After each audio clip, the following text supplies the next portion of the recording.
Hi, and welcome to Kunzang Payol Choling. We're so glad that you're here with us today. Our class of Jetsumas is this week is entitled Personal Ethics as Buddhists. It was originally taught in October of 1991, and we hope you enjoy it. It'll come up with a prayer at the beginning.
In listening to the hearings that have been going on, and not wishing to get political in any regard, I still, in listening to these different issues, it is amazing how somehow in our getting caught up with the sophistication of our society and the elaborate ideas we develop about what's fair and what's not, and how to organize debate, and how to take these complaints and how to formulate them and how to hear them, and how to structure hearings such as that.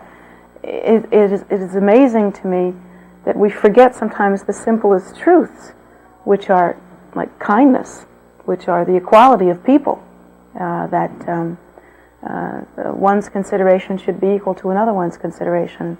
Simple honesty, simple personal ethics. Sometimes we can see our own political leaders, sometimes, frequently I think, we can see our own political leaders talk out of two sides of their mouths, can't we?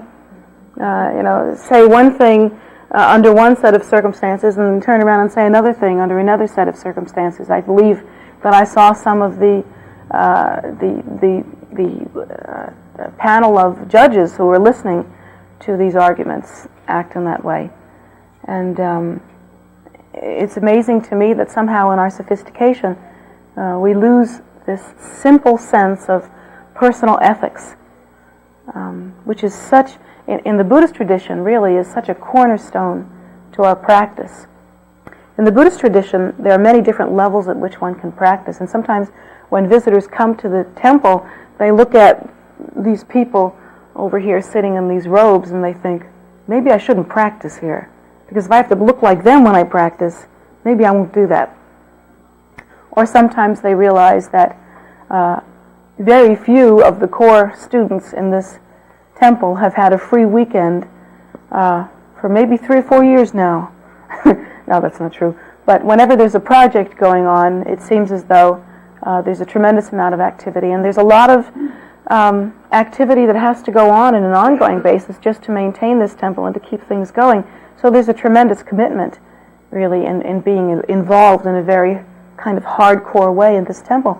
And sometimes, we become a little bit overwhelmed thinking that it has to be like that. But in fact, the Buddha teaches us that different sentient beings have different focuses in their practice. That, in fact, the Buddha himself taught many different levels of practice, from the most logical, reasonable, and accessible, simplest level of Buddhism that we now call the Theravadan level, where there are certain just pretty cut and dry rules that one would follow of conduct, and a certain logic that goes with those rules. And then the more elaborate development of Mahayana thinking, which includes the idea of compassion and actually modifies some of the previous rules or develops them further. A good, for instance, of that is that, for instance, for a Theravadan monk being a celibate monk would never touch a female, and therefore if a female were to hand him food, in order to avoid any desire or any touching, the monk would not accept the food directly from a female. In the Mahayana tradition, that is modified due to the idea of compassion. It isn't changed, but it's developed, meaning that if even the most strictly ordained celibate monk were to see a female who were in some way suffering or falling down or needed some help, that monk would actually be required, due to compassion, to pick her up and hold her and take her to some help, like take her to a doctor or minister to her in some way. So that idea becomes modified by compassion. In the Vajrayana tradition, that idea is further modified in that monks and nuns, they are still celibate and they maintain strict celibacy, but they view each other differently, not as objects of desire that one would reject in that regard, but rather even a monk would think of any female, whether it be laywoman or an ordained nun, as an emanation of the primordial wisdom Buddha Tara, the primordial mother, and therefore making her a goddess or a Buddha, a female Buddha. And so one would not avoid the female, but would think of the female as being something very precious. Of course, one would still remain celibate, and the idea is that one still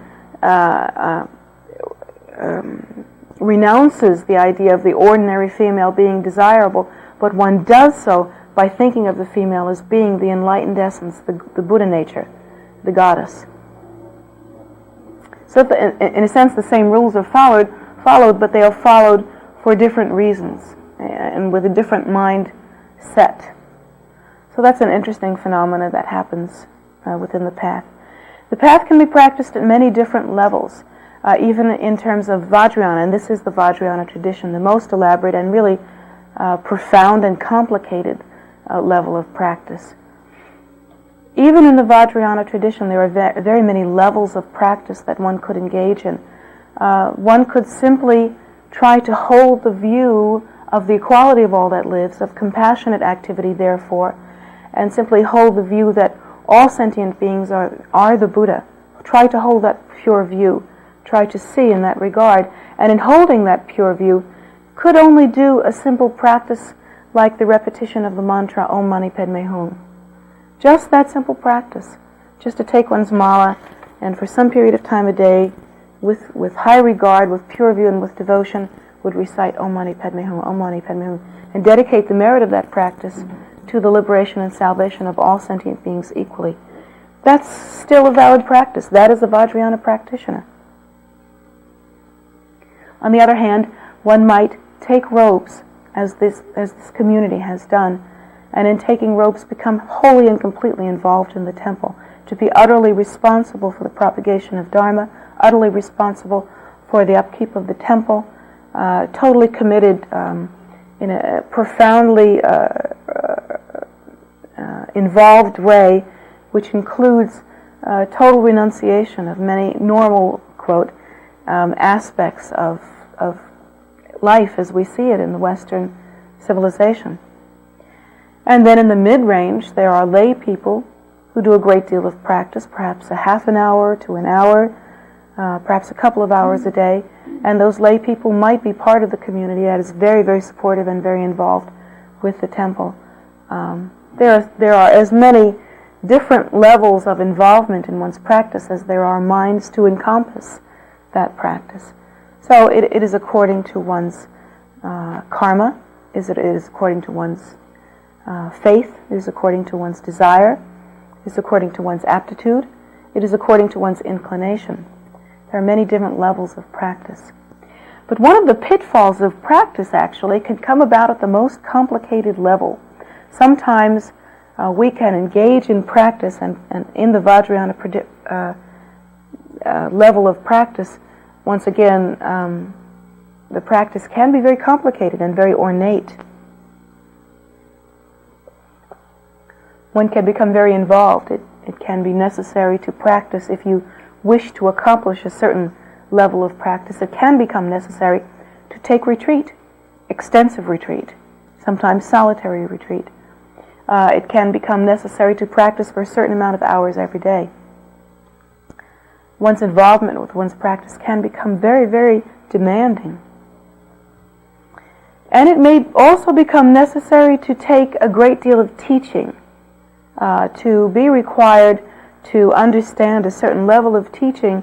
There is a certain commitment that one must make. One must agree to take those teachings whenever they are available.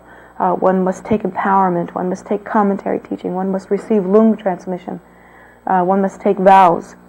There are so many different things that one must do that one becomes caught up with the complicated aspect of one's practice. One becomes caught up in thinking that this is what one's practice is about. One's practice is about dressing up as a practitioner, whether it be in robes or in a layperson's practice garment, a chuba such as what I'm wearing, and then sitting in a very austere position and doing one's beads, and counting one's beads and maybe throwing rice around and doing one's mandala practice and accumulating lindro and doing prostrations and looking ever so elegant when we do it, and keeping the liturgical calendar associated with Buddhism and doing sok, that is the food practices on certain days, and one has to become thinking about this. One gets caught up with this. It becomes very interesting the way that one's mind is caught up with this, doing the Dharma dance and singing the Dharma song and walking the walk and all of that stuff.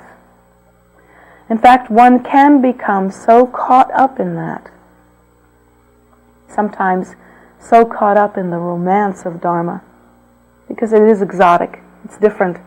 This is not what they do in Presbyterian churches around the country. So it becomes an exotic thing. One becomes so caught up in that one forgets that the foundational basis of the path rests on simple philosophical, ethical structure. I've seen it happen. I've seen it happen where students will take many, many teachings. They will go to Nepal, and in Nepal they will dress very, in such a way as to be easily spotted as Dharma practitioners. They will have the best set of beads you've ever seen. And they will learn how to throw their zen around so masterfully. And they will walk around looking so lordly. I always tease Camille, one of our monks, who walks around looking so lordly. I'm hoping that his practice matches up with his lordliness. I think so, but one never knows. But anyway, they get really caught up with that, and they always see the best Rinpoches. They go to the best teachers, and they see all the best stuff, and they just go to all the best pilgrimage places. But they're not particularly kind, They're not particularly outgoing in their kindness. They can be very, I've seen that, and that they can be very haughty, very self-righteous. In fact, I remember when I went to India and Nepal, I was not at all thrilled with the practitioners that I saw in Kathmandu, generally. And of course, this is a generalization. There were some there that were very, very sincere. But generally, I was not that impressed with what I saw. And it was immediately after I had been recognized as a tulku, as a reincarnate lama. And after that time, it seemed like the word of that spread throughout the Tibetan community much faster than it did throughout the American community in Nepal, so that the Tibetan people were very, accepting, and they were very open about it, and even some Tibetan women would come up to me and lower their heads for a blessing or something like that. I had no idea what to do with that. None whatsoever. I just could not believe this was happening to me. I was mortally embarrassed. I thought about wearing a mask when I went out.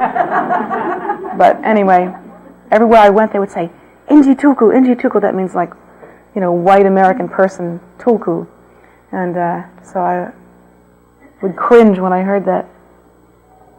But the Americans were much more haughty, much more haughty. In fact, I remember when we were leaving Kathmandu, I had just bought a new mala. And I hadn't, with malas, usually you just get the beads, so you don't get all this fancy stuff on it. You just get the beads, and then you take it home and you restring it, and you put markers on it and little doodads on it, and you kind of personalize it and make it your own. And then it looks like a first-class mala, the kind that you can walk around in Nepal and be real proud of. Anyway, I hadn't done that yet. See, I bought this new mala, and it was a Bodhi seed mala, and I was real happy with it because they were nice seeds, but I hadn't restrung them, so I just had the mala with no markers. And it was just on some nasty old string like the kind they sell in Kathmandu. And it didn't have any like crystals or Buddhas or any fancy stuff on it. And so how embarrassing. I was walking around just doing some simple practice on this little mala, you know.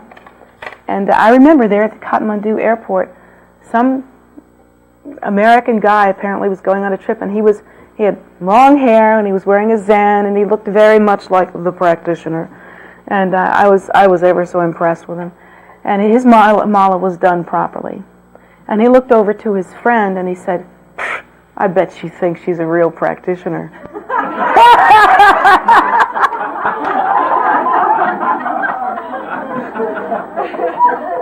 And I thought to myself, this is, geez, I don't know what to say, but you get the picture, don't you? The point is that the first thing that one should accomplish when one practices the Dharma is the philosophy that the Buddha taught. And the Buddha teaches us, first of all, that all sentient beings are equal. That no, you do not go by appearances. Appearances are nothing. Even the differences in the Vajrayana tradition, the differences between male and female, for instance, are ridiculous in that males have been females before and they will be females again. So, if you don't think of females as your equal, guess what's going to happen to you next time? We're going to get you. So, you better think again. And same thing, females that, just feel like they're not equal or feel like they're better, Now is a day and age when sometimes females walk around with little buttons that say all men are, never mind. But anyway, they have been males before and they will be males again. And it's the same with people of different nationalities, different races, different religions. When you think about the great cosmic wheel of death and rebirth, there is no room for any of that head tripping that we do about the differences between sentient beings. In fact, if you really accomplish the Buddha's teachings, you can pick up a cockroach and think, there, but for the grace of practice, go I. Because according to the Buddha's teachings, all sentient beings are equal. They are all equally the Buddha nature, and that if one's mind, has the clarity, or lack of clarity, I should say, the ignorance, or the delusion equal to the mind of a cockroach, guess what you get to be next time? It's really according to the clarity of one's mind. It's according to the accomplishment that one has accumulated as to what life form one takes rebirth in. And that is not always predictable according to the Buddhist teaching. Even if one has accumulated a great deal of virtue and merit, if by some unfortunate circumstance it happens that at the time of one's death one is feeling hatred and anger, and sometimes we do, if perhaps maybe our death arrives at an unfortunate time due to someone killing us. One never knows if that could happen by a car accident or something like that. At that moment we might feel hatred and anger toward the person who has harmed us in that way. If we feel hatred and anger at the time of our death, it will most certainly influence our rebirth. The Buddha teaches us that we might take rebirth in a life form of some kind that is based on the precept and that totally embraces the idea of hatred and anger. And then what will we be? Maybe some beast that kills for the fun of it. And there are, in nature, there, like cats, for instance, will play with their victims and really enjoy that kind of thing.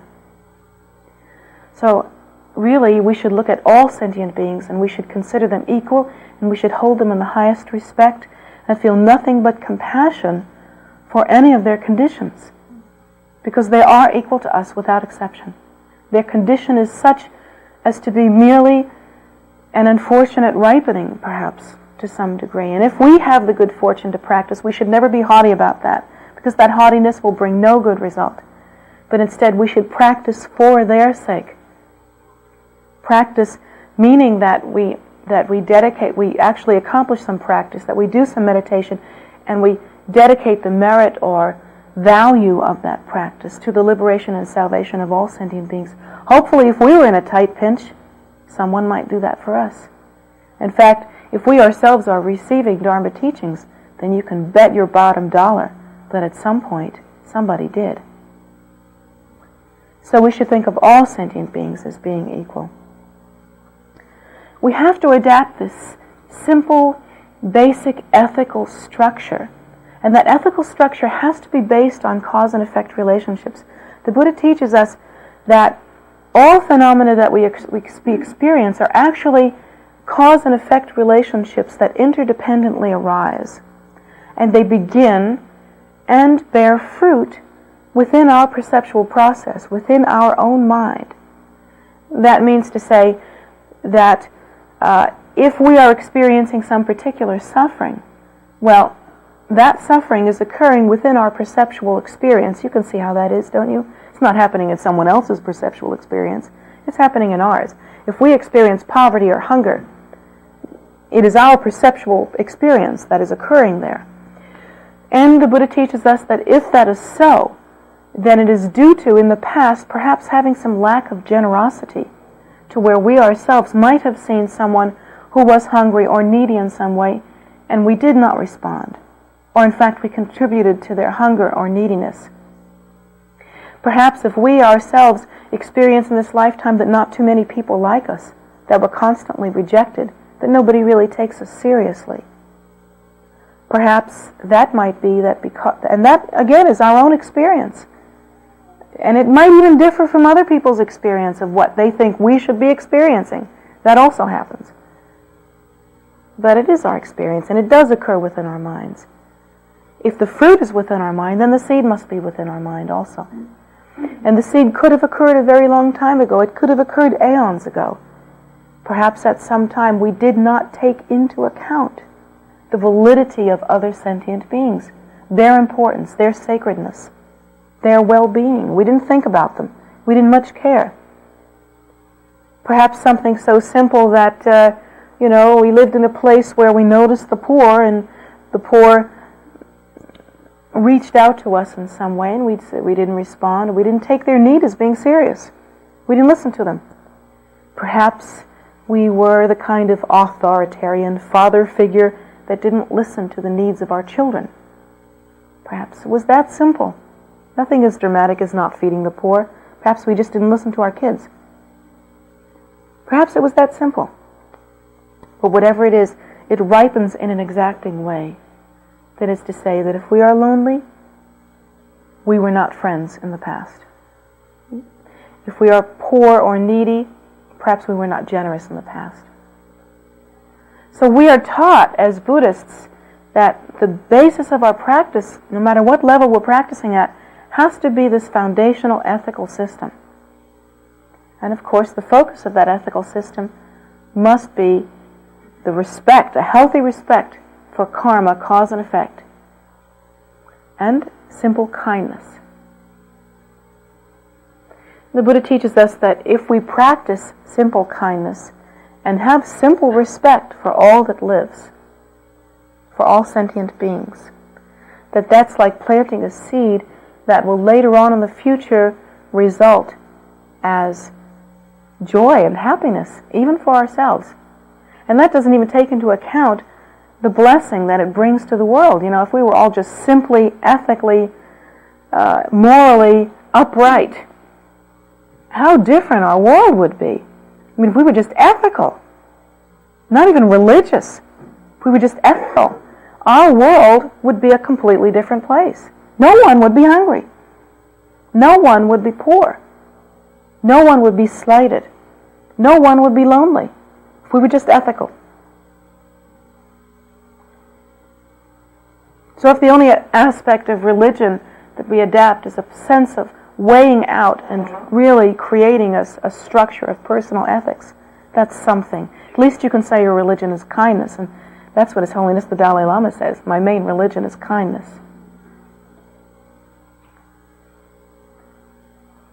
But we don't even adapt that. We get so complicated in our exotic religious thing, that we forget that the basis is just the ethical structure of kindness. Interestingly, the Buddha goes on to teach us other cause and effect relationships that we don't take into regard.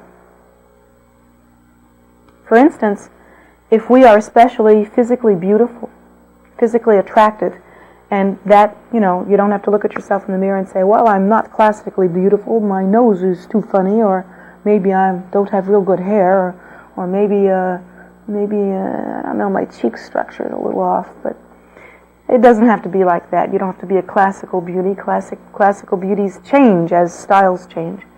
But if you have good physical structure, your body looks good, it seems healthy, one's face is attractive, one's demeanor is attractive, one's attitude is attractive, one has a certain sort of physical charisma, a certain appearance that overall is attractive. If one has that kind of physical beauty, then the Buddha teaches us that in the past we actually must have done something with our bodies, and specifically with our bodies, that was very virtuous or meritorious. That could take many forms, but generally it is considered that we have good body karma. Good body karma. People that are very healthy, attractive, beautiful, pleasing to look at, have good body karma. That could take many forms. Now, one of the teachings that the Buddha gives us is that if we take robes, then in a future lifetime our bodies will be beautiful. Because having taken the robes and practiced the virtue of celibacy and renunciation and pure living and that sort of thing, one has accumulated a good storehouse of merit on the level of body. One actually has good body karma. But that isn't the only way in which one can achieve such merit. If one were to say, let's say, to keep commitments with one's body, pure commitments with one's body, that is to say, if one were to keep themselves pure in such a regard as to, let's say, within the context of like marital relationships, if one were to not commit adultery, if one were to be pure, then one would accumulate virtue or merit with one's body. If one were to use one's body to benefit others, that is to say, to do some physical work that is helpful or alleviates the suffering of others, to use one's body like that. I think about Mother Teresa and her nuns that actually clean floors for poor people and, really use their bodies to pick up starving people out of the street and carry them off and feed them. Then they accumulate wonderful, auspicious body karma. And also, if one were to use one's physical appearance in order to be of benefit to others, that's to say, I think of bodhisattvas, that is to say, awakening beings, those who are awakening beings who actually appear in the world in a very seductive and beautiful form, and there are teachings that there are such beings as that appear in the world in a seductive and beautiful form, and they use that beauty in order to basically seduce sentient beings into a spiritual life, seduce them to practice, then that is a way to accumulate virtue and merit on the physical level, and they will in the future be very beautiful. But even something as simple as not engaging in promiscuous behavior, that is to say, not jumping from partner to partner to partner and engaging in promiscuous behavior, and also being true and practicing fidelity and loyalty within the context of a committed relationship. Even something as simple as that, as ordinary as that, just having that kind of sense of personal ethics will create in the future physical beauty. So we have to look at something that seems to be not a part of one's spiritual life. You don't think of rolling up your sleeves and using your body to alleviate the suffering of others as being a real highfalutin kind of spiritual practice. You don't think of it that way. And you think, I've seen this, I've seen this where there are sentient beings who are Dharma practitioners actually, who actually engage in Dharma practice, but they're promiscuous, and they're not even, they don't use their bodies appropriately. They use their bodies in a very promiscuous way. It doesn't match. It doesn't go. There's nothing to that. How can one be a Dharma practitioner and think like that? Because the Buddha teaches us that we are not honoring the cause and effect relationships that ensure future benefit, future practice. So what good does it do to sit around looking real highfalutin with your fancy mala and you don't have a sense of personal ethics? What's the point? I think that at some point in our practice we have to kind of get real. We have to really take a good, hard look at ourselves and see what it is that we're all about and what it is that we want to do. If we're Dharma practitioners or if we're just spiritual people, just generally spiritual people that want to meditate, that want to practice, it seems to me that by implication we are stating that we wish to achieve some spiritual result. We want to grow spiritually. We want to achieve enlightenment. If we're Dharma practitioners, we're making no bones about it. We are going for Buddhahood. We are taking the express train. We are on the train even now. And we are putting ourselves to the test, We are trying to achieve enlightenment. We're not taking a stop along the way. We are going on the red line, going for the last stop. How can a poor sense of personal ethics agree with that? How can anything agree with that? How can we do like that? How can we think like that? As spiritual people, we have to begin to look at the great laws of cause and effect. We have to examine them. Without exception, every major world religion gives us a sense of personal ethics to live by. Isn't that true? Can we all agree on that? We are given the 10 Commandments as Jews and Christians. The Quran has a tremendous set of values and laws that have to be held to. Hinduism has a tremendous sense of laws and values. Unfortunately, in some of the religions, especially those at the level of popular practice, it isn't explained to us why that's so. It's said to us, do unto others as you would have them do unto you, but we don't know why. Because it will get done unto you as you did to others. You have to go a little further maybe and explain that. But we don't understand why. We just hear this and we go, okay. And when we can remember it, we try to remember it. But we can't mostly remember it very often. Because we're mostly thinking about ourselves most of the time. And then we hear, do not kill. Okay. But we don't know why. We don't know that, according to the Buddha, we're not supposed to kill. And we're not supposed to kill because if we kill any sentient being, in the future, that will result in our own death. Cause and effect. You can't argue with it. That's the way it is. We try to purify it with our practice, but death results in death. The seed results in the fruit, always. And it's the same seed, same fruit. Apples don't make bananas. Apple seeds don't make banana trees.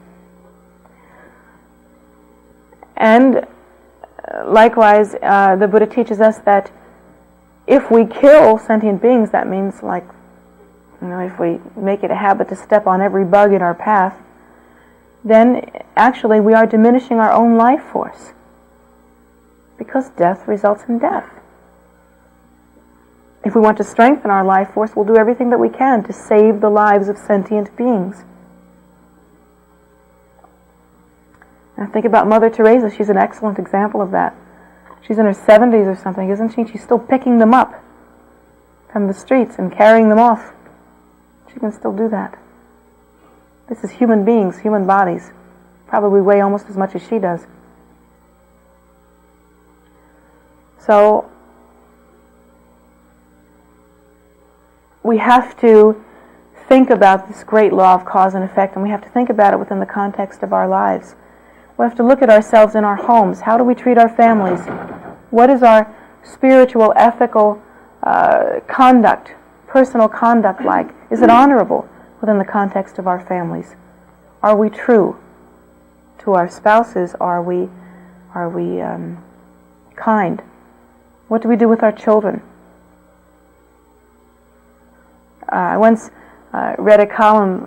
I wish I had it with me. I'm not a good joke rememberer, and so I won't do this any justice. But I remember it was a column by Irma Bombach, and she did kind of a little routine on what it would be like if we treated adults the way we treat our children. Let's say that sometimes the neighborhood children will come over and eat lunch with our children. What if we treated adult guests to dinner the same way that we treat neighborhood children who come to eat with our children? Take off your shoes and don't get any mud on the floor. Now, don't make a mess. Can you imagine saying that to your guests as they walked in? And be quiet. Get your elbows off the table and don't spill. You spilled. Clean it up. What if we treated our guests that way? Of course, we would never treat adult humans that way. But we treat we treat human children that way. We have to think about that within our homes. And then we have to it's that simple. We have to get down to those kinds of bare bone basics. And then we should think about, what do you do with adult people when you disagree with them? Do you send them to their room? Do you wrap them upside the head? You wouldn't get very far in life if you wrapped them upside the head every time you disagreed with them. That wouldn't work very well. That would shorten your lifespan. I don't know that that's a direct teaching of the Buddha, but it seems to me that would shorten your lifespan eventually. And then I think about, in the workplace, in the work environment. We steal things from the work environment, don't we? Paper clips. Take a few paper clips. Who's going to miss it? We do what we can to get ahead, and that means to say that sometimes we don't exactly let the people that we are competing with come forth in the best light. Sometimes we compete with them and try to show a better face to our superiors. Sometimes we're not fair. Sometimes we're not very kind. Sometimes we don't do our part. Sometimes we let others pick up the ball. Sometimes we let others work harder than we do. Sometimes we collect the same salary as somebody else, but we let the other person do most of the work. Sometimes in the work environment we engage in personal conduct and perhaps flirty or promiscuous behavior, knowing that the people that we are engaging in this behavior with perhaps have families and marriages of their own. We don't have very good ethics, very good spiritual ethics in the work environment. And then we should think about our ethical structure in the community at large. Do we really participate in the community in such a way as to really hold to the view that we are equal, and that means that our happiness is as important as the happiness of others, not more and not less. Do we participate in our community in that way? Seeming in that way, acting in that way. Do we do that? We have to really examine our ethical structure in a personal, family, work environment, community, and world at large structure. How do we measure up? The basis of that, remember, is the equality of all that lives. All that lives is equal. The appearance is different, but that has more to do with our perceptual process structure than it actually has to do with any level of reality. You see? Because it seems that things are different. It seems that this glass of water to me, again, seems small. It's not a big glass of water. But to an ant, it's huge. And it's like that with our perceptions that we have of one another. One person's meat is another person's poison. I might look at one person and think that, chemically, just generally, I don't get along with that person. I don't think that much of that person's personality. It's just not the kind of personality that I click with very well. But to another person, that person might seem like the best thing since sliced bread. It's just a matter of perceptual process. And one person may seem very, very beautiful to me, and I've had that happen, that I say to another person, gee, isn't he or she beautiful? And the person I'm talking to will look at me like, are you okay? do you have eye drops or something you can put in? Maybe you have a little dust in your eyes or something. And that has happened to me where I've had someone say to me, gee, isn't he or she beautiful? And I've gone, no. But I'm glad you're happy. So I mean, it's a matter of taste, it's a matter of perceptual process. The underlying reality is that all sentient beings are of equal value. Equal value. Can we get that? I mean, can we really walk into maybe, we feel ourselves to be so sophisticated and so well-to-do that we're doing very well in our lives. By the time you get to be my age, you think, well, I'm sitting pretty now. I'm doing okay. Sometimes we develop that kind of arrogant attitude. Can we go into the poorest of poor places in the world? Can we look at people who are not well-educated, who are not well-dressed, who are not well-spoken, who are not well? Can we look at them and say, they have equal weight to me? Can we truthfully do that? If we can't do that, we have not accomplished our practice. Now don't pretend you can do that. You know you can't. You can't. But you have to try, and you have to start now. And it's that moving toward that sense of accomplishment, that sense of personal ethics, that is meaningful to our practice. Wherever you are, you have to start now. I don't really imagine that you can truthfully say, I love all cockroaches and mosquitoes equal to myself. If you say that to me, I'll probably smile at you and say, good. Keep trying. Because I won't believe you. I really won't believe you. And if you say to me that, you can come from your sophisticated life and your sophisticated environment, and your highly cultural world, and you can go to a place like Calcutta, and look at the poor, and look at people with sores on them because they're so dirty. Look at people that are hungry. Look at lepers. And say that you know that they are of equal value to you. No way. That can't happen. You won't do that. I didn't do that. I went to Bombay and I saw the lepers. And at first, I couldn't bear it. I couldn't bear it. I didn't know there was suffering like that. I didn't know. Honestly didn't know. And when I saw it, I could not bear it. I started passing out dollar bills. The taxi driver that was driving us around said to me, please don't do that. Because first of all, it doesn't solve the problem. They're going to be hungry tomorrow also. And tomorrow, they're going to come up to my car and they're going to want another dollar bill. And I'm not going to be able to get through the streets of Calcutta because they're going to think that maybe you're in here again. And so I didn't know what to do. I broke the dollars down into smaller increments and began doing that. But I soon realized that pretty soon my dollars were going to run out. That was not a solution. That didn't work. But one thing that I found myself doing is I found myself, in order to cope with that level of suffering, I found myself saying, well, that's really too bad. I really grieve for them, but now I have to shut down, I have to shut down and I have to get through here. And I have to do what I need to do. So we haven't accomplished our practice. I don't think that I have. I'm still trying, though. I'm trying. I'm really trying. But I don't think I have. And I don't think you have either. But you have to start right where you are and do the best that you can. Continue. Adapt for your sense of personal ethical structure that's meaningful and real. And you have to live with yourself. That's literal. That's not just like, gee, I don't feel good about myself because I don't have a good personal ethical structure. What that means is you have to live with yourself. Whatever seeds you plant now, you will eat the fruit of that in the future. Trust me, this is true. If you are generous now, you will have plenty in the future. If you are true and faithful and honest and helpful and pure with your body, you will be beautiful in the future and healthy. If you preserve the life of all sentient beings equally and care about them equally, you will enjoy longevity in the future. These are the things that you have to live with. You will eat your cake. You might as well bake a good one. And that's the simple truth of the Buddhist teaching. If you only practice at that level, you're a Buddhist, at least in your heart, if not in your habits, in terms of spiritual practice.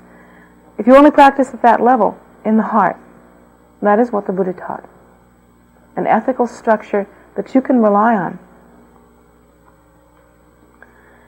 The interesting thing about this kind of practice is that it's the only thing that when you die you can actually take with you. All the things that you rely on, such as your personal wealth and your clothing and even the beauty that you have now, if you use your beauty incorrectly in this lifetime, for instance, if you use your beauty in the way that a prostitute would do, in order to sell their body just to make some money, or if you use your beauty just because you like the thrill of having lots of people be admiring toward you, if you use your beauty in that way, and you're promiscuous like that, there's no sense of personal ethics in that. That's nothing. There's nothing for that. If you spend your beauty in that way, when you die, you can't take that beauty with you. That body's dead. It lays down and it turns to dust. There's nothing of that body. But what you take with you is the karma that you have accumulated with that body, the habit, the path, the events that you have accumulated with that body, the sense of personal ethics that you have practiced with that body. That's what you get to take with you. And that's what you're going to be reborn with, and you will wear that as your clothing. And the body that you appear in next will not be so beautiful. So, when the time comes for you to leave this life, the Buddha teaches us that we cannot take with us so much as the weight of one sesame seed. Not even that much. But we do take with us the karma, cause and effect relationships that we have developed within our mind stream, that are within our mind. We do take with us the cause and effect relationships that we have begun, the habitual tendencies that we have practiced. This content of our mind stream, this is what we take with us at the time of our death. And this is what will be the root cause of the conditions of our future rebirth. So to adapt a sense of personal ethics and a structure, that is the beginning of true religion. That is the backbone and foundation of true religion. Without that, there is no religion and no faith. Without that, one cannot be an adequate human citizen. One cannot be an adequate participant in the community of sentient beings. And furthermore, and perhaps most importantly, because it's true that what we think about first is ourselves, most importantly, one cannot be happy. So please think about this, and if you are a Buddhist, mend your ways. And if you aren't a Buddhist, think about these things and adapt them as part of your personal spiritual structure. If you do that, then they are useful to you. If you do not do that, then perhaps all you've gotten out of this is that you should look up that comment,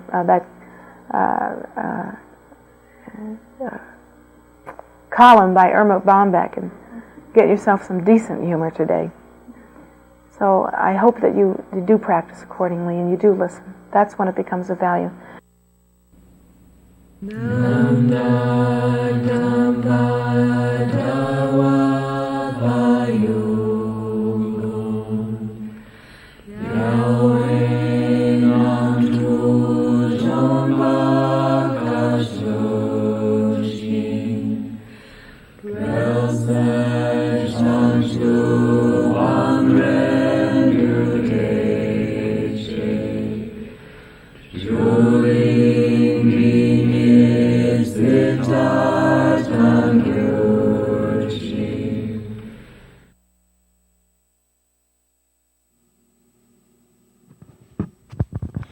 Thank you all so much for joining us today. we're really always glad to have you online. And I see some new faces on the chat, and that's really wonderful. So let me give you an idea of what's up and coming here at KPC. We are slowly getting the prayer room open. It's open for visitors from 11 to 4 on weekends when we have greeters, and you sometimes other times if we've got people to help you in. That's right now we're starting there. We're also going to, we still are continuing everything else online, and also all of our outside activity is happening at the stupas and the land across, the land, Peace Park, I guess we call it, and with all of the fun farm animals you've got here. And we have a brand new Guru Rinpoche statue that is beyond outstanding. So just about everyone, including the delivery guys who were totally gobsmacked, it's kind of alive. It's right there for you. So come enjoy Guru Rinpoche live in color on our front porch before he takes his place across the street over by the Meeker Dorje Stupa. And speaking of Guru Rinpoche, today is his birthday, as well as being, the 25th day of the month, one of the monthly Guru Rinpoche days. But it's a special one because it's his birthday. We will be having a Riggs and Dupa soak. It will be at 2 p.m. It will be on Zoom and on Facebook Live. So come enjoy. You can go to our Facebook page, which is on Facebook, Kunzang Payo Choling, or you can go to our website, tara.org, and look under events, and when you click on the calendar, click on the event, and you'll find the Zoom link there if you want to join in that way. It will also give you the link for the practice, so you'll be able to join us in fullness. That dates me, doesn't it? So that is happening today. Our future teachings of Jetsunma are every Wednesday at 7:30 p.m. and every Sunday at 11 a.m. So you can join us for that. And we are just always so happy to have you. And they stay up on YouTube. So if you go onto the YouTube page, if you join that way, you can find many teachings by Jetsunma. And in addition, you can find teachings by Atira, who is Jetsunma's daughter and heart student. And they are also fabulous in their way, as well as other lamas who have come and taught at KPC. We actually have a pretty good selection.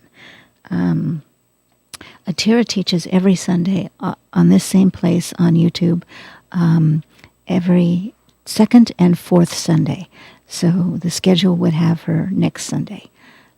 So join for that. It's at 5 p.m., same place. And meantime, come and visit us whenever you can. I hope hope the pandemic is clearing wherever you are, and that you all stay safe.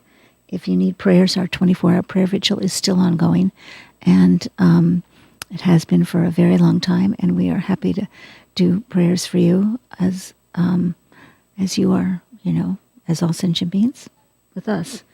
We're all in this together. So we love you. We can't wait to see you.